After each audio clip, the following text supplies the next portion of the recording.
So plumber hay, okay, so we're talking to the plumber, and then we want to say sampler 1, AHDSR, attack input, okay, so and then unconnect. Is unconnect one word or two? Unconnect is two words, yes. So unconnect, always in bel canto world, the opposite of a verb is you stick un in front of it, so unconnect or unset or unanything.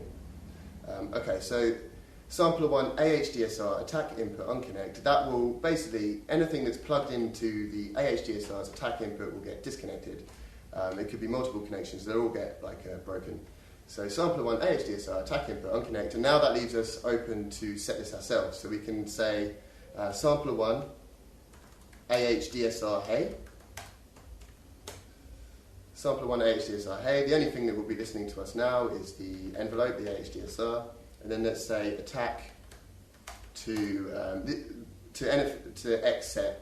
This can be a value. It's always in seconds, and it can be pretty much any value you want. So it could be 0.00001, or it could be 1 million seconds, and anything in between or above or anything.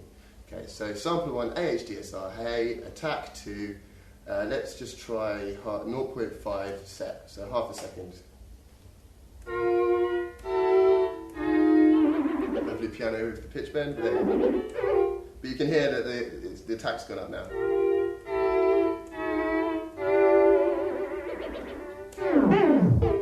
Okay, and this would be the same for any envelope parameters. So if we wanted to manually adjust the release, first we have to disconnect the AHDSR's release input from the sampler oscillator's release output. So we break that connection so it's no longer reading the values that are stored inside the soundphone file. And then we can set it manually. So we say sampler 1 AHDSR hey again, and then release to XXX set. And again, this can be literally any value in seconds that you can think of. Okay. So that's the envelope settings. That's everything I wanted to talk about on the AHDSR. So I'm just basically going through common questions about the sampler instruments that I get asked. And then the final thing I wanted to talk about was, okay, so inside the sampler oscillator there's a second velocity curve, and there's a subtle difference between, so we have two velocity curves, one that's built into the AHDSR, one that's built into the sampler oscillator, and there's a subtle difference between the two. Sorry, Dave. What are the other parameters for the AHDSR? The other parameters that you can set? Okay, well there's a few. There's maybe a useful one that you might find useful is you can turn the velocity sensitivity off completely. So to do that you'd say sampler 1 AHDSR hey, again, so talking to the AHDSR, and then we could say velocity sensitivity unset, so that's 4 words, velocity sensitivity unset. And that would literally completely turn off velocity sensitivity, so however hard you hit the key, it will play at the same volume. Or to turn that back on again, you'd say velocity sensitivity set. Delay, I didn't really talk about delay because it's not standard, but delay is like, it comes before attack, and basically when you hit a key, you can set the delay so it will wait a little bit before it plays the note. Everything else in the AHDSR is really just taking information from other agents. So there's things like an after-touch input,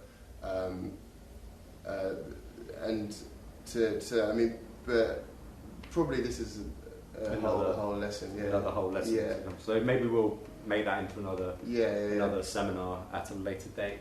Yeah, up for that. Cool. Okay, so sampler oscillator. So the sampler oscillator is, as I said, the bit you load the sound fonts into. I just wanted to quickly talk about the velocity curve inside the sampler oscillator compared to the velocity curve that's inside the AHDSR, because they're the same kind of thing but they do different things. So the AHDSR velocity curve affects the volume of the note and nothing else. So hit the key quietly, it will play the note quietly, hit the key loud, it will play the note loud. But inside the sampler oscillator, you have a sound font may have multiple velocity layers. So the piano that comes with Eigenharp, for example, Black Grand, has 11 velocity layers. So that means that you hit the key quietly, it will play a soft recording of a piano. Hit the key hard, it will play a loud recording of a piano. And we can choose how the velocity relates to the velocity layers, and this is the velocity curve inside the sampler oscillator. So what I mean by that is, okay, so we've got the velocity curve. Again, it's a value between 0 and 10. 1 is a linear curve, and above 1 the curve gets steeper and steeper until it's basically a right angle, and below 1 the curve gets shallower and shallower. So with a really steep curve, what's going to happen is even if you hit the keys really quietly, it's still going to play the recording of someone hitting the piano really hard. Hope that makes sense. And if we put the velocity curve really low, even if you hit the key really hard, you're still only going to hear the really quiet samples being played. So let's do an example of that. So we can say sampler 1, sampler oscillator, hey.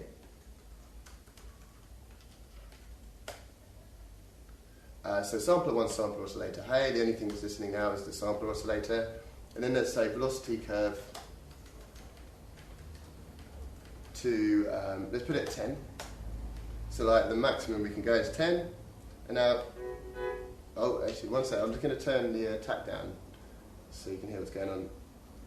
So I'm saying sampler 1 AHDSR, hey, attack 2, I'm going to put it at 0.001.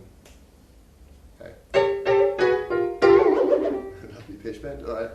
So you can hear, I'm hitting the keys really quietly, but it's still playing quite a high velocity sample. Sorry, Dave, what was the last volcanto command you just typed in? Okay, so I did the sampler 1, sampler oscillator, hey. Right. That one. And then I said velocity curve to 10 set. Velocity curve to 10 set, yeah. And then I just quickly, because the attack was too long on the piano, I just quickly turned that down. So I said sampler 1 AHDSR, hey, and then I said attack to 0.001 set. Okay? So you can hear I've turned the velocity curve right up, so the curve is now like that on the sampler oscillator. And even if I hit I'm basically hitting it as quiet as I can, but I'm still getting quite a recording of the piano being hit quite hard. If I say sampler 1, sampler oscillator, hey again, so I'm talking to the sampler oscillator, and I'll try velocity curve to, let's put it at 0.4. Velocity curve to 0.4 set. So, it's quite hard to play with the pitch bend on, but you see I'm hitting the keys quite hard, but I'm getting quite a muffled sound, so it's the recording of the piano being hit quite softly. So, so there's a subtle difference between the two. Sampler oscillator, the curve is really affecting which samples or which velocity layers are being chosen depending on how hard I hit the key. And the velocity curve in the AHDSR, or the envelope, there I'm choosing how loud the sample will be played depending on how hard I hit the key. So I hope you understand the difference between the two. Okay, and I think that's kind of what I wanted to show you today. Great. Okay, so normally in these seminars we would have this time for pre-submitted questions, but as this was our first one, we unfortunately don't really have any of those. So we're going to go straight on to any questions you viewers have now. These can be anything on the topic that Dave's just gone through, if you're not sure on anything, if you need something explained in more detail, or if you've just got anything you particularly want to ask Dave. If he's single, well, I don't know, but if you want to ask him anything, this is your chance to ask Dave. So there is a bit of delay, so it might take a while for these questions to come through. So we'll just... That's all right. No, I just wanted to say, as a conclusion, so the audio units are great. The fact that we can host audio units inside EigenD is really good. You've got loads of sounds you can choose from. Obviously, they're synthesizers, so you can modulate the sounds in ways that you can't with samples, and it's really easy to hook up the controllers. But the resolution and the dynamic range that you can get out of the sampler instruments and the sound font players, you'll be able to notice the difference basically. If you start to use them, the way the keys respond, the independent pitch bend range, it's definitely worth using. It's definitely worth building some sound fonts if you haven't already and trying it out. I hope this has helped you be able to tweak it a little bit better. Probably the best way to do it is to build your own sound fonts, and I reckon that's a whole other web lesson as well. But we use a bit of software called CD Extract. I don't know if you might as well write that in there. CDE CDXTRACT, which is a great, really useful bit of software that will convert. So you can build your sampler instruments in pretty much any like mainstream sampler, like a Contact, Giga sampler, or like EXS24 in Logic, or basically any like the Akai samplers as well. And then you can really easily and quickly convert them into sound fonts and load them into the Eigenharp, and it's definitely worth doing if you get a chance. We do have one question from Oberon. Mm-hmm. Is there a AHDSR parameter to set the volume levels, i.e. how loud it gets after the attack time, how loud it drops after the decay, etc.? I didn't quite follow that. So can I read that? Yeah, sorry. Is there an AHDSR parameter to set the volume levels, i.e. how loud it gets after the attack time, how loud it drops to after the decay, etc.? Okay, I think I understand the question. So after the attack, it always goes to the same level, which is dependent on how hard you hit the key. So that's always kind of a value of 1, I guess, which is like the maximum. So it will always go up to 1. So there's no like settable parameter for how high that will go, but that will change depending on how high the velocity is. And then after the decay, it's the sustain which sets how high the volume will be after the decay.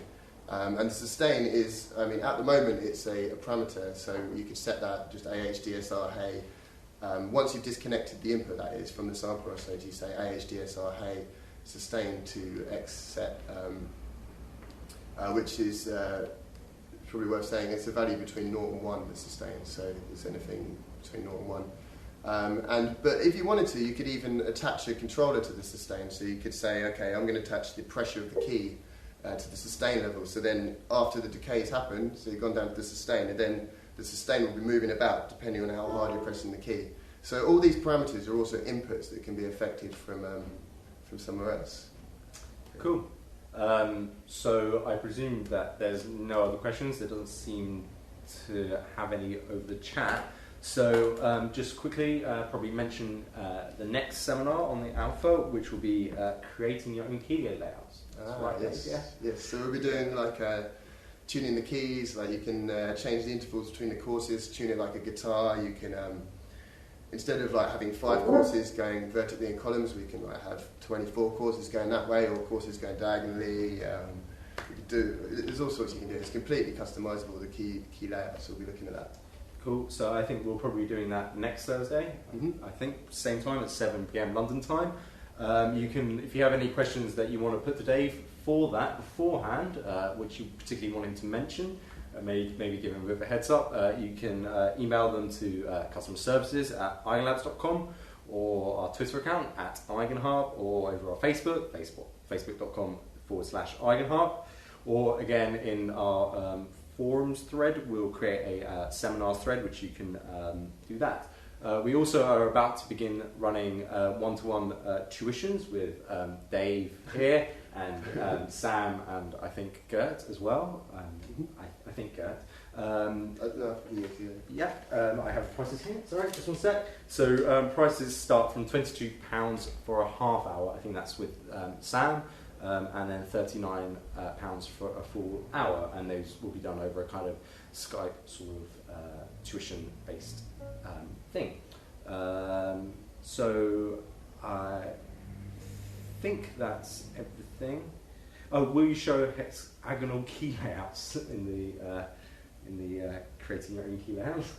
I can do something similar. The problem is our keys aren't hexagonal.